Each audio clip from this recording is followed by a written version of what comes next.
Bienvenue dans cette énorme vidéo. Alors, on en avait déjà parlé en live, ceux qui me suivent régulièrement, qui l'ont peut-être déjà vu sur YouTube, c'est possible puisque j'ai complètement fait le déballage de ce kit pendant un live.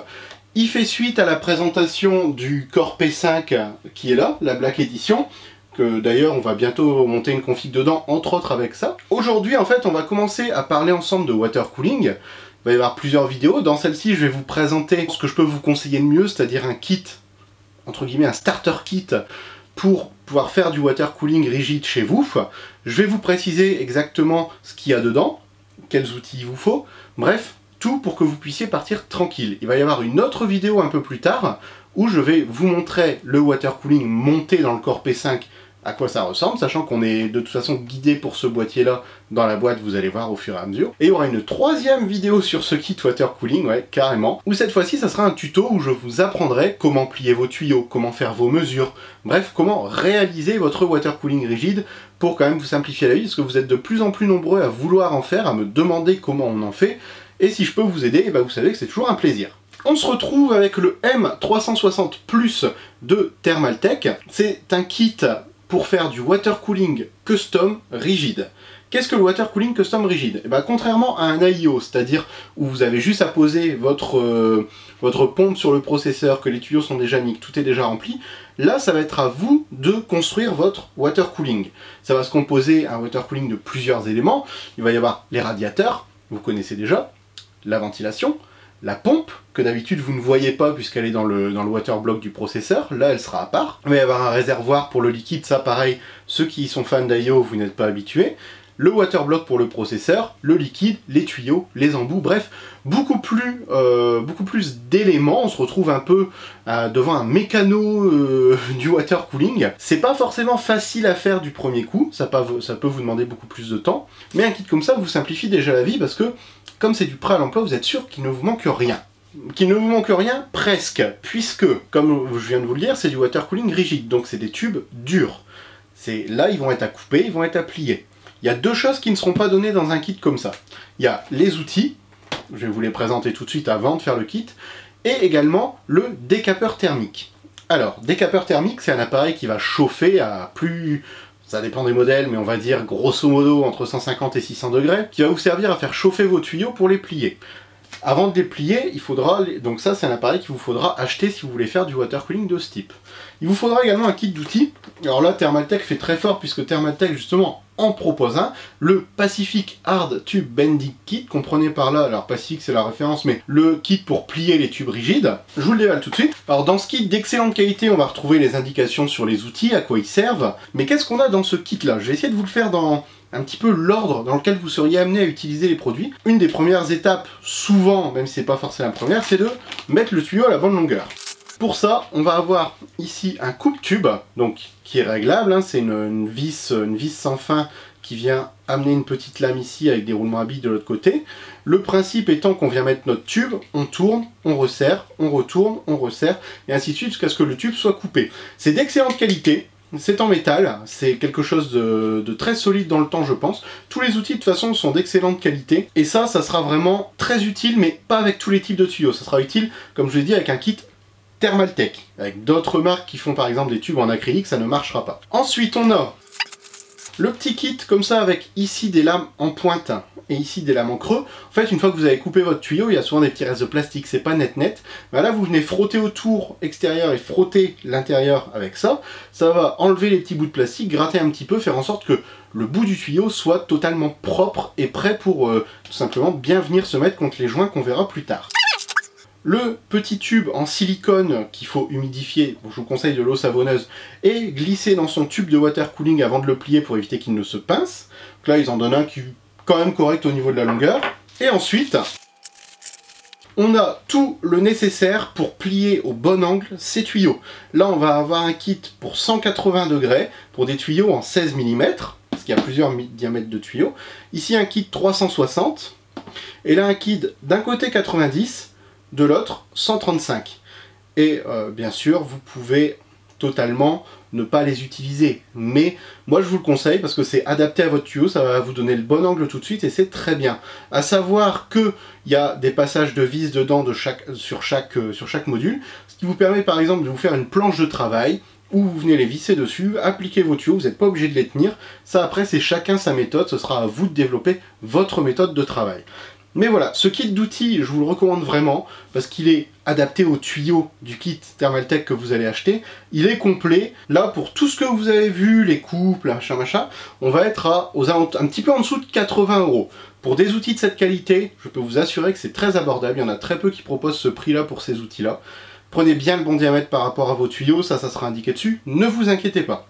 On passe maintenant au water cooling. Le kit water cooling, le voici, c'est cette grosse boîte, elle est à un petit peu moins de 500 €. Ça peut paraître cher, mais je vous assure, pour avoir tenté plusieurs fois de voir un peu les prix par moi-même, que c'est tout à fait abordable. C'est ce qu'on appelle un DIY, c'est-à-dire Do It Yourself, faites-le vous-même, contrairement aux AIO. Ça se présente comme ça, donc là on est sur un M360, donc un radiateur de 3 x 12 ventilateurs, enfin 3 ventilateurs de 120 mm, pas 3 x 12 ventilateurs, ça ferait un peu beaucoup. Donc on est sur quelque chose quand même d'assez grand. Ce qu'il y a de sympa au niveau de la boîte, bon, c'est qu'on retrouve tout de suite une photo du produit, avec de chaque côté la même chose. Ça nous décrit exactement tout le contenu de la boîte. Autre point intéressant, quand on procède à l'ouverture, en plus de retrouver encore sur cette surface-ci le descriptif de chaque élément, on va retrouver ici, hop, des petites lettres associées à aux divers éléments qui sont replacés sur un schéma pour vous dire voilà, cet élément-là, voilà. En gros, il vous aide en vous donnant un plan. Après, vous n'êtes pas obligé de le respecter, ça c'est libre à vous de développer votre propre water cooling. Mais si vous êtes débutant, je vous conseille de suivre le petit plan qu'ils mettent ici. Ça va vachement vous aider et vous faire gagner un temps très précieux. Dans cette grande boîte, on va retrouver un guide technique avec encore une fois le plan et l'explication de comment installer chaque élément individuellement, que ce soit la pompe, comment la fixer, le réservoir, comment le fixer, comment fonctionnent les embouts de compression, enfin tout. C'est très détaillé, c'est très bien fait et c'est suffisant. Il n'y a pas besoin de plus, pas besoin de 36 000 pages. Alors je vais commencer par les tubes. Ici, on va avoir 4 tubes en PETG de 50 cm de long.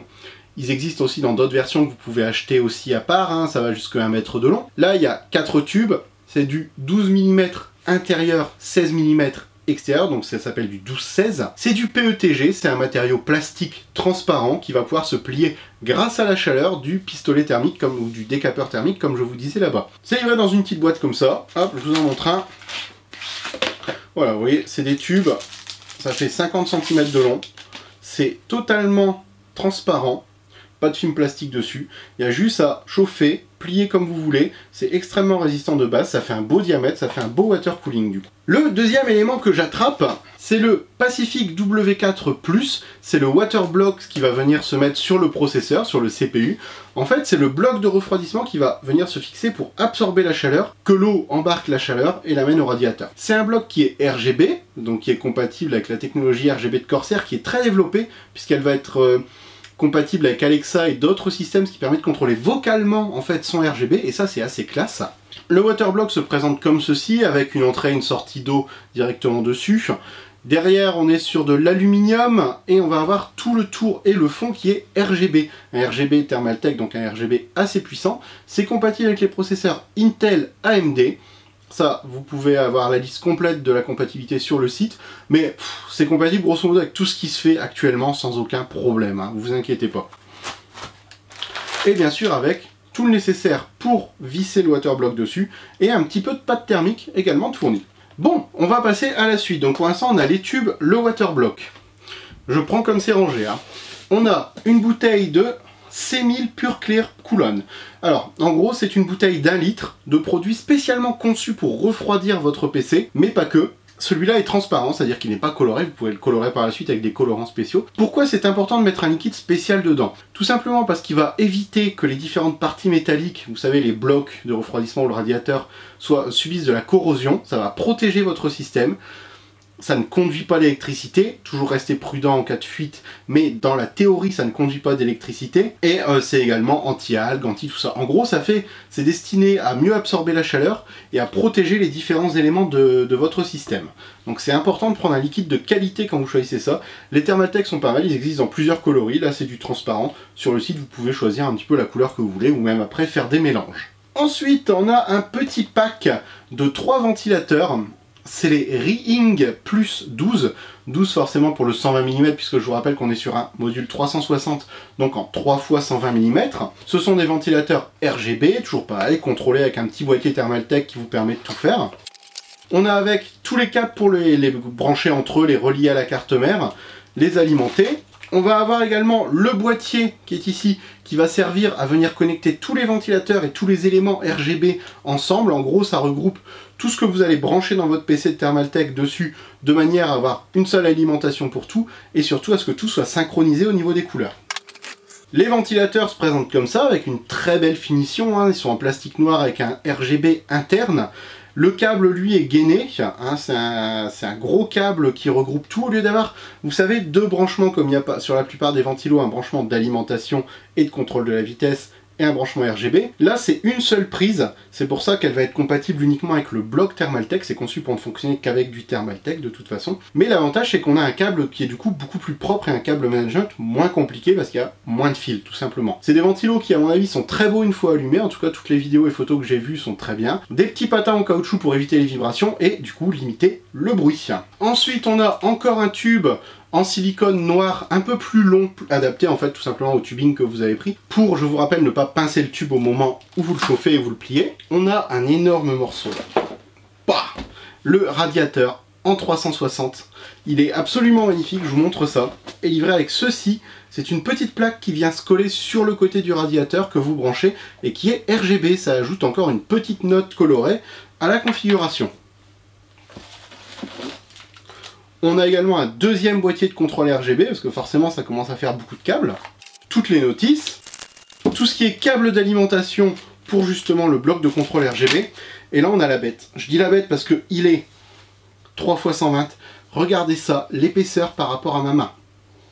Vous vous rendez compte de l'épaisseur de ce radiateur? Il est absolument énorme, il est magnifique. Il doit avoir une capacité de refroidissement extrêmement poussée. Thermaltake en plus met en avant le fait que un système de soudure qui permet de ne pas avoir de point de soudure, qui permet du coup de mieux absorber et dissiper la chaleur. Enfin, c'est des spécialistes du water cooling et on peut leur faire confiance. Au niveau du radiateur, on a une entrée-sortie de chaque côté. Et également ici en haut, à savoir qu'avec on vous fournit forcément les petits pas de vis 1/4 pour venir boucher ceux que vous n'utilisez pas. Ne pas oublier de les mettre forcément, hein, sinon vous étonnez pas que ça fuit. Mais ils sont extrêmement bien conçus, très épais. Dans un PC ça prend une place monstre, mais ça a un look absolument phénoménal avec les ventilateurs dessus plus le petit système RGB qui vient se coller comme ça sur le côté. C'est magnifique, faut le dire comme c'est un très beau système de water cooling. Avoir un radiateur épais c'est intéressant, il faut réussir à le caser dans son boîtier, ça offre forcément de meilleures performances en refroidissement qu'un fin, mais ça, comme je vous dis, il faut voir en fonction du boîtier que vous allez utiliser, de la place que vous avez, il faut bien faire attention avant de choisir. Voilà, donc c'est pas encore fini, mais vous voyez déjà un petit peu tous les éléments qu'on a. Dites-vous que tout ça, normalement, c'est combiné dans un IO. Là, le fait que ça soit séparé, ça va offrir de meilleures performances, un meilleur refroidissement, ça va vous offrir plus de possibilités de pousser vos processeurs, etc.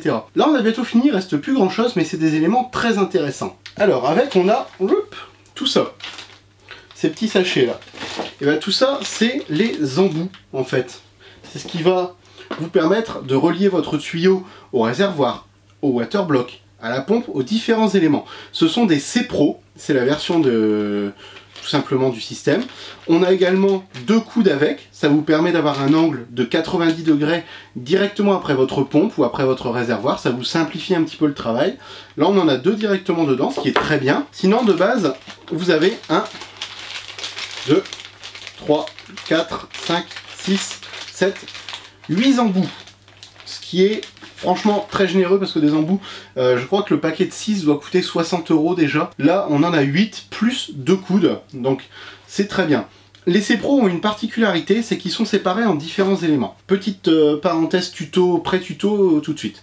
Quand vous faites vos mesures, avec des embouts X, Y, Z, il faut prendre en compte la taille de l'embout, parce que forcément le tuyau rentrant dedans, il ne faut pas vous tromper, parce que si vous le mettez juste au bord, que vous coupez et qu'après vous pouvez pas mettre votre tuyau, vous êtes bloqué. Ceux-là ont la particularité de se démonter complètement, vous laissez juste une petite partie, par exemple sur le radiateur, et cette partie va accueillir le bout du tuyau, ce qui fait que quand vous prenez la mesure au contact, vous êtes déjà au point où le tuyau va être, c'est-à-dire que vous avez exactement la mesure précise de là où votre tuyau arrive. Ce qui vous simplifie énormément le travail. Pareil pour l'installation, c'est hyper simplifié. Parce qu'au lieu de devoir forcer pour mettre le tuyau et après venir visser, là non, vous le posez, vous avez déjà l'embout qui est passé sur le tuyau, il y a juste à venir visser, il y a un système de 3 joints dedans, plus le joint de compression qui vont venir maintenir le tout. Ça vous protège des fuites d'une façon hyper efficace, ça vous simplifie l'installation, ça évite d'abîmer son tuyau, ça n'a que des avantages. Les embouts Thermaltake C-Pro, c'est-à-dire ceux-là, ils sont juste ouf. Ils existent en différentes couleurs, dans les kits ils les mettent couleur chrome.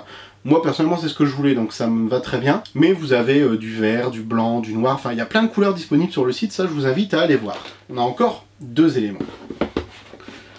Hop, cet élément-là, c'est un combo.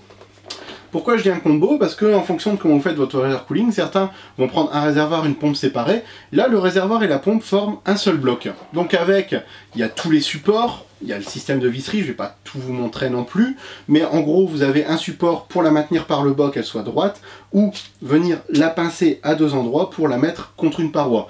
Il y a absolument tout ce qu'il faut pour l'installer correctement dedans, ne vous inquiétez pas. C'est une pompe qui se branche sur une prise Molex. Pas de prise ventilateur comme on a l'habitude ici, pas de PWM, rien du tout. Non, non, une Molex en 12 volts directement. La vitesse de la pompe se règle au préalable avant le lancement. Ici, vous avez en fait un petit élément à tourner avec un petit tournevis plat avec 5 vitesses possibles. La vitesse sera adaptée en fonction de votre circuit. Faut pas non plus qu'il y ait trop de pression dedans, ça sert à rien de mettre une trop grosse vitesse. Il faut mieux parfois mettre un peu moins et que ça soit plus efficace. Alors au niveau de la pompe, comment ça se présente? On a la pompe ici, un réservoir ici. Vous avez la sortie de liquide qui se fait par le bas et l'entrée de liquide qui se fait par le haut de la pompe. Il y a également un deuxième petit cache à enlever qui tout simplement est utile pour remplir ou ajuster le niveau ou ajouter du colorant. Hein, c'est bien serré donc je ne vais pas forcer. Et on a le câble pour le RGB puisque oui, cet élément-là aussi est RGB. Certains d'entre vous vont dire si ça rentre par le haut, ça fait du bruit, on entend le glou glou de l'eau, clou clou clou clou, ça coule, ça coule. Eh bien non, parce que là en fait vous avez un tube qui descend jusqu'à un petit peu en dessous de la moitié du réservoir pour que quand votre liquide revient dans le circuit, comme c'est plongé dans l'eau, ça reste silencieux. Tout est étudié de toute façon pour être le plus silencieux et efficace possible. Donc c'est une pompe qui va, je suis en train de le lire, au maximum jusqu'à 1135 litres heure. Et si on devait la laisser expulser l'eau à la vitesse maximum, ça ferait un jet de 4,5 mètres de haut. Moi je la trouve bien, dans un grand boîtier, elle occupe bien de l'espace, c'est très beau. Mon petit regret c'est que le câble pour le RGB n'est pas très beau, on voit les différentes couleurs du câble, etc. Il faut mettre une rallonge, j'aurais bien aimé à la limite que ça soit peut-être plus discret, que ça sorte par le dessous ou autre, je ne sais pas. À l'installation, je trouverais bien moyen de le planquer de toute façon, mais c'est mon seul regret sur ce produit-là, c'est le petit câble RGB en haut de la pompe. C'est une pompe D5, elle s'appelle, de chez Thermaltake forcément. Elle existe en plus petit également, mais moi je suis très fan de cette taille-là, et je suis très impatient de vous montrer ce qu'elle donne une fois installée et remplie. Donc avec, vous avez tous les outils, les boulons, la visserie, tout ce qu'il faut. Hein. Tout est fourni, tout est prêt, je vais dire, clé en main, on va dire. Voilà, donc là, vous vous retrouvez voilà, avec tous les éléments nécessaires pour faire un circuit de refroidissement pour votre processeur. L'avantage d'un tel système, c'est que c'est évolutif. Vous pourrez parfaitement plus tard acheter d'autres tuyaux, d'autres embouts et venir refroidir également votre carte graphique, votre carte mère, comme je compte faire dans ma configuration perso. La carte graphique et la carte mère vont être refroidies grâce à ce kit de base que je vais un petit peu amélioré avec d'autres composants Thermaltake. Également à savoir, c'est qu'une fois que vous avez fait toute votre installation, etc., vient le moment du remplissage, c'est toujours un petit kiff. Pour le remplir, il faut le mettre en route. Mais pour protéger son système, l'idéal c'est de ne mettre en route que le water cooling. Pour ça, pareil, Thermaltake nous file un petit coup de main. Il nous file ce petit adaptateur que vous venez brancher sur le 24 pins de votre alim, c'est-à-dire l'alimentation, la grosse prise que vous branchez sur votre carte mère. Ça va vous permettre de ne brancher que le water cooling, et quand vous mettrez votre alimentation sur on, il n'y a que le water cooling qui se mettra en route grâce à ça, pas le reste des composants. Bien protégé, mettre du sopalin, des serviettes éponges, tout ça, en cas de fuite, normalement si vous avez pris le temps de bien faire, toujours pareil, bien prendre son temps, ça ne doit pas arriver. Mais on a la petite cerise sur le gâteau pour nous aider à mettre en route notre water cooling et à le remplir comme il faut. Dans la théorie, une bouteille comme il donne là, il y a suffisamment de liquide pour remplir tous les éléments, ne vous inquiétez pas, c'est pas nécessaire d'en prendre plus non plus. Le kit se suffit à lui-même, sauf au niveau de l'outillage comme je vous le disais. Au niveau du prix, eh ben, comme on disait en début de vidéo, c'est un peu moins de 600 €. Je trouve ça assez abordable au vu de la qualité des produits quand on voit la taille du radiateur. Le nombre d'embouts qu'on a, 6 embouts c'est déjà 60 € je rappelle. On a 3 ventilateurs en 120 haute qualité, une pompe D5. On a le liquide c'est 13 € à lui tout seul, des tuyaux c'est une vingtaine d'euros. Enfin, on a vraiment tous les éléments pour faire son water cooling et il n'y a plus qu'à assembler le tout, le remplir, se faire plaisir, se faire un kiff. Ça vous le verrez dans les prochaines vidéos. Et puis bah, tout simplement faites-vous plaisir, faites du water cooling. C'est pas forcément évident à faire mais c'est une expérience géniale quand on fait son PC. Éclatez-vous à monter de votre PC, de toute façon c'est tout ce que je vous souhaite. Et on se retrouve bientôt dans plein de prochaines vidéos. Ciao!